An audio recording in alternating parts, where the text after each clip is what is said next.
Замирбек Базарбековдун Кыргыз Республикасынын Жогорку сотунун төрагасы болуп иштеп жаткандыгына туура 10 ай болду. Бул аралыкта сот тутумунда бир катар алгылыктуу иштер жүргүзүлүп, сот реформасын алдыга жылдырууга кадамдар башталды.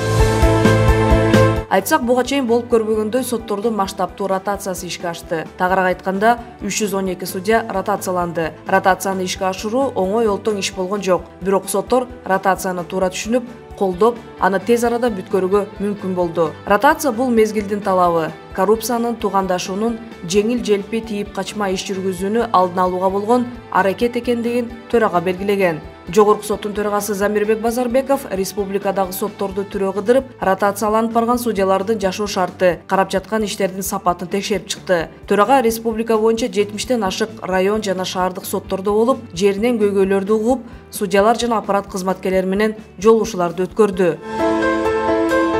Судьялардан иштерди өз мөөнөттөрүндө карап, адилеттүү, мыйзамдуу жана негиздүү чечимдердин кабыл алынышын талап кылды. Ротация судьялардын өз ара тажрыйба алмашуусуна дагы чоң өбөлгө түздү. Буга чейин жарандык иштерин карап келген судья эми башка аймакка орун которуп барганда жазык иштерин кароого туура келген учурлар болду. Айрым аймактарда иштерди кароо узакка созулуп келсе, ротациядан кийин жылыштар байкалып жаткандыгын жергиликтүү тургундар баса белгилеп жатышты. Сот тутуму реформаларга муктаж экени көп жылдар бою айтылып келет. Сөздөн ишке өтүү убагы эчак келип жеткендигин коомчулугубуз байма-бай эскертип келген. Ошондуктан реформанын алгачкы 3 этабы Замирбек Базарбековдун аракети менен ишке ашты.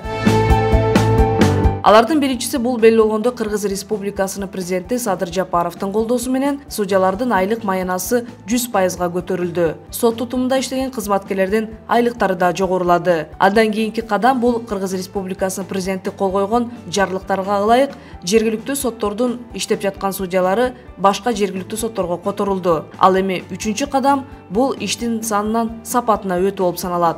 Тактап айтканда, ар бир судья кайсы инстанцияда болбосун, ар бир ишти дыкат белгиленген мөөнөттө карап, мыйзамдын талабына ылайык адилеттүү чечимдерди ар тарапка кылчактабастан, жалтаңдабастан туруп чыгарышы зарыл экендигин төрага эскертти. Соттордун эмгек маянасынын көбөйтүлгөн 100%ке.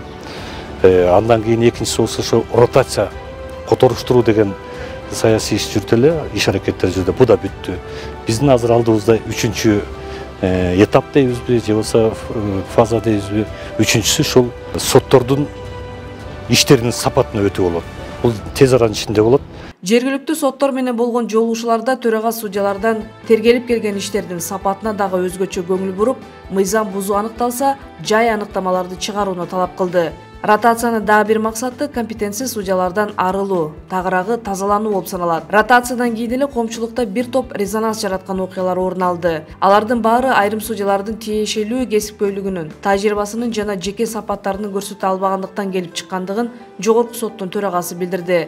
Натыйжада төрага бир катар кадрдык чечимдерди кабыл алганга мажбур болду. Тагыраак айтканда, бир катар судьялардын үстүнөн соттор кеңешине сунуш жөнөтүлдү. Мисалы, айрым судьялар сот залында тиешелүү тартипти орното алышпай, айыпталуучунун тартип бузуусуна моюн сунуп жатышса, башка судьялар жеңичинен сүйлөшүп алып, кылмышкердин башкарууга чарасын өзгөртүп берип жатышат. Дагы бир судья сот процессинин катышуучусуна мамлекеттик тилде көрсөтмө берүүсүнө тыюу салып жатса, тажрыйбалуу судья коррупцияга аралашканы боюнча шектелип кармалып жатат. Ал эми Свердлов райондук сотунун судьясы 16 жашар кыздын зордукталышына айыпталган 2 шектүүнү эч кайда кетпөө тил каты менен үй камагына бошотуп жиберген. Мындай жат көрүнүштөр судьялар корпусуна эле эмес, жалпы сот системасына, сот бийлигинин аброюна шек келтирип, коомчулуктун сотторго болгон ансыз деле төмөн ишенимине кедергисин тийгизип жатат. Сот системасы аргасыздан ушундай жагымсыз жолдор менен тазаланууга мажбур болгону өтө өкүнүчтүү. Ротациянын максаты орундарды алмаштырууда эмес, сот адилеттүүлүгүн сапаттуу ишке ашырууда. Тагыраак айтканда, элге багытталган адилеттүүлүк орун алышы керек. Жогорку соттун төрагасы Замирбек Базарбековдун 10 ай ичинде сот реформасынын алкагында жасаган башка алгылыктуу иштер туурасында кийинки чыгарылыштарда кененирээк токтолобуз.